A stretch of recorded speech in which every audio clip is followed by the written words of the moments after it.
इस वीडियो में NCERT 10th class विज्ञान अध्याय 4 कार्बन एवं उसके यौगिक अभ्यास भाग 2, जिसमें प्रश्न नंबर 7 से प्रश्न नंबर 14 तक सभी प्रश्नों के आंसर समझ के साथ किए जाएंगे और कैसे लिखना है ये भी आप देखेंगे। आइए प्रारंभ करते हैं। 7वां नंबर प्रश्न,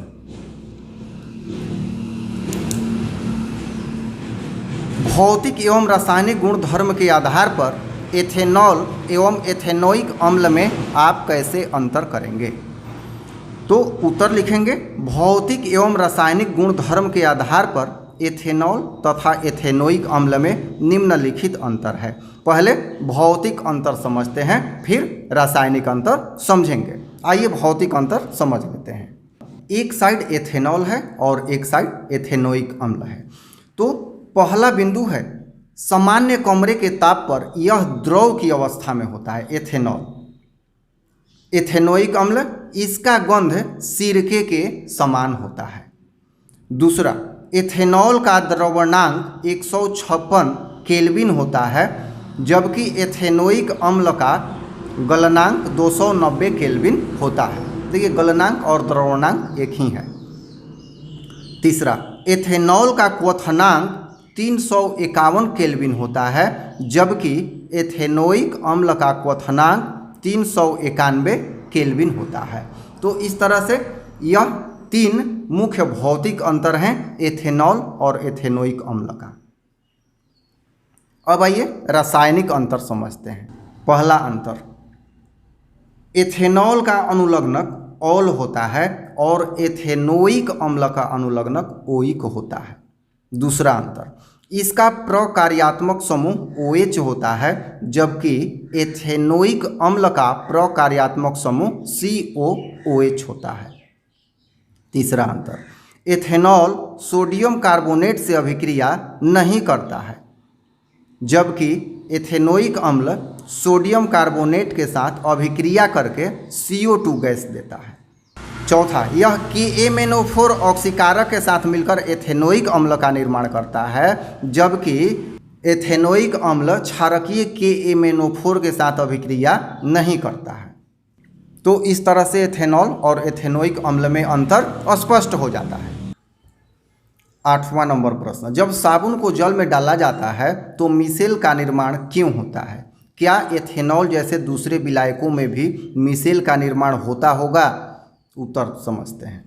साबुन को जल में डालने से मिसेल्स का निर्माण होता है, क्योंकि साबुन के कण में 2 गुण पाए जाते हैं।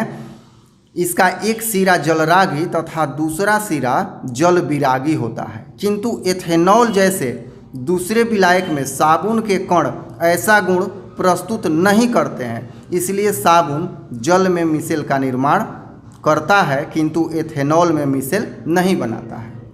देखिए, साबुन का जो कण है जल में 2 गुण प्रस्तुत करता है। एक, उसका जो सिरा होता है जलरागी होता है और दूसरा सिरा जल विरागी होता है, किंतु एथेनॉल में ऐसा नहीं गुण प्रस्तुत कर पाता है साबुन का कण। उसमें जलरागी और जल विरागी जैसे गुण प्रस्तुत नहीं हो पाते हैं, इसीलिए एथेनॉल में मिसेल का निर्माण नहीं होता है।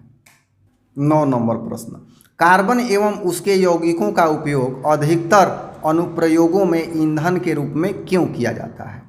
चलिए उत्तर देखते हैं। कार्बन एवं उसके यौगिकों का उपयोग अधिकतर ईंधन के रूप में होता है। इसके महत्वपूर्ण कारण निम्नलिखित हैं। पहला, यह कम खर्च होकर अधिक ऊष्मा प्रदान करता है। दूसरा, प्रति एकांक ताप अन्य ईंधनों से अपेक्षाकृत अधिक होता है।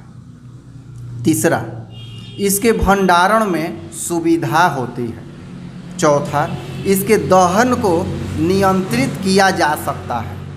और पांचवा, यह बर्तन के तली को काला नहीं करता है। तो इस तरह से यह एक आदर्श ईंधन का गुण प्रस्तुत करता है, इसीलिए इनका अनुप्रयोग अधिकतर ईंधन के रूप में किया जाता है।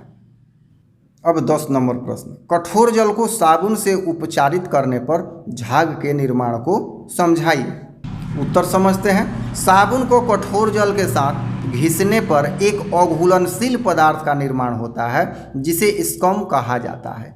ऐसा इसलिए होता है क्योंकि कठोर जल में उपस्थित कैल्शियम अथवा मैग्नीशियम लवण से साबुन अभिक्रिया करता है। इसमें बहुत ही कम झाग बनता है और साबुन बहुत ही अधिक खर्च होता है।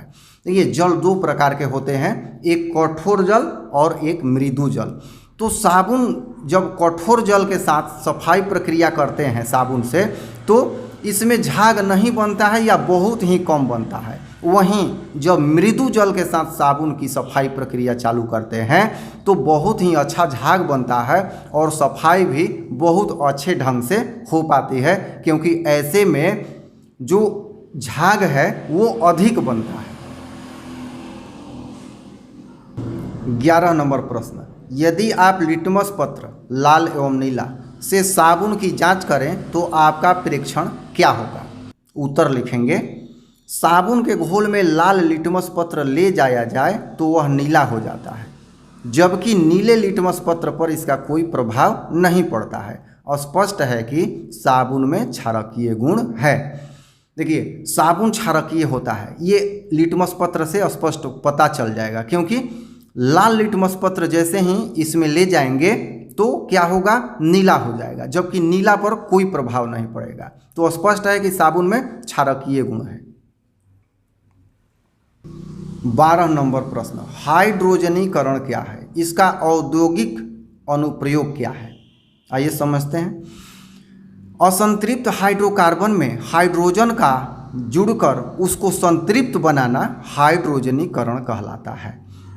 निकेल उत्प्रेरक की उपस्थिति में असंतृप्त हाइड्रोकार्बन को हाइड्रोजन से अभिक्रिया कराया जाता है, परिणाम स्वरूप संतृप्त हाइड्रोकार्बन प्राप्त होता है।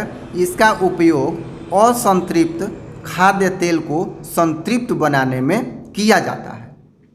आइए इसे एक उदाहरण से समझते हैं। यहाँ है C2H2, मतलब कार्बन कार्बन के बीच ट्रिपल बॉन्ड। ये क्या है? एथाइन। अब पहली स्थिति में देखिए यहाँ पे ट्रिपल बॉन्ड है इस तरह से। पहली स्थिति में निकेल उत्प्रेरक की उपस्थिति में जब हाइड्रोजन से अभिक्रिया कराते हैं तो ये एक बॉन्ड टूटकर यहाँ डबल हो जाता है और दो हाइड्रोजन इस पर जुड़ जाते हैं। फिर अगले स्टेज में निकेल उत्प्रेरक की स्थिति में फिर हाइड्रोजन से अभिक्रिया कराते हैं तो ये डबल बॉन्ड भी टूट जाता है, यहाँ C है, ये डबल बॉन्ड भी टूट जाता है और यहाँ पे कार्बन कार्बन के बीच सिंगल बॉन्ड हो जाता है, अर्थात सहसंयोजक आबंध हो जाता है। यह सेचुरेटेड हो जाता है, पहले अनसेचुरेटेड रहता है और जब हाइड्रोजनीकरण होता है तो सेचुरेटेड हो जाता है। प्रश्न नंबर 13, दिए गए hydrocarbon C2H6, C3H8, C3H6, C2H2 एवं CH4 में किसमें संकलन अभिक्रिया होती है? अब देखिए पहले संकलन अभिक्रिया समझ लेते हैं। हाइड्रोजन का जुड़ना संकलन अभिक्रिया कहलाता है। जैसे असंतृप्त हाइड्रोकार्बन से संतृप्त हाइड्रोकार्बन बनना भी संकलन अभिक्रिया कहा जा सकता है। यहाँ उत्तर कैसे लिखेंगे? C3H6, C2H2 में संकलन की अभिक्रिया संभव है, जबकि C2H6 और C3H8 तथा CH4 में संकलन की अभिक्रिया नहीं होगी। क्यों नहीं होगी? तो ये जो तीनों हैं C2H6, C3H8, CH4, ये एल्केन के सदस्य हैं अर्थात सेचुरेटेड हैं, किंतु C3H6 और C2H2 अनसेचुरेटेड हाइड्रोकार्बन हैं, इसलिए इनमें हाइड्रोजन से अभिक्रिया होगी जिसे संकलन की अभिक्रिया हम लोग कहते हैं। 14 नंबर प्रश्न, मक्खन एवं खाना बनाने वाले तेल के बीच रासायनिक अंतर समझने के लिए एक परीक्षण बताइए। उत्तर कैसे लिखेंगे? मक्खन संतृप्त हाइड्रोकार्बन है, जबकि खाना बनाने वाला तेल असंतृप्त हाइड्रोकार्बन है।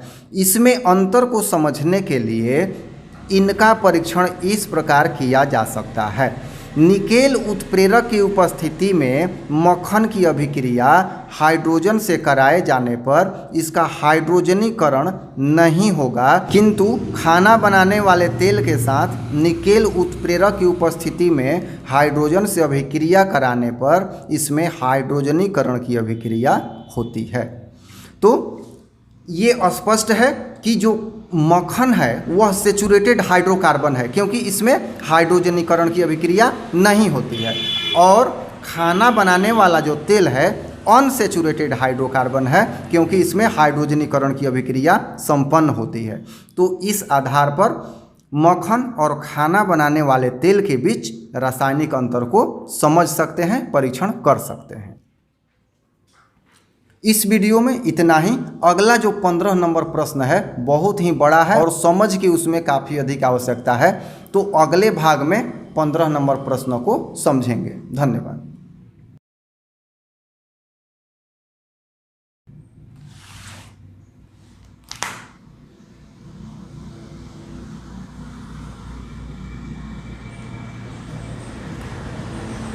इस वीडियो में एनसीईआरटी 10th क्लास विज्ञान अध्याय 4 कार्बन एवं उसके यौगिक अध्याय के प्रश्न नंबर 15 समझ के साथ करने वाले हैं। ये प्रश्न बहुत ही महत्वपूर्ण है, इसलिए इसको एक अलग ही भाग में रखा गया है। तो आइए समझ के साथ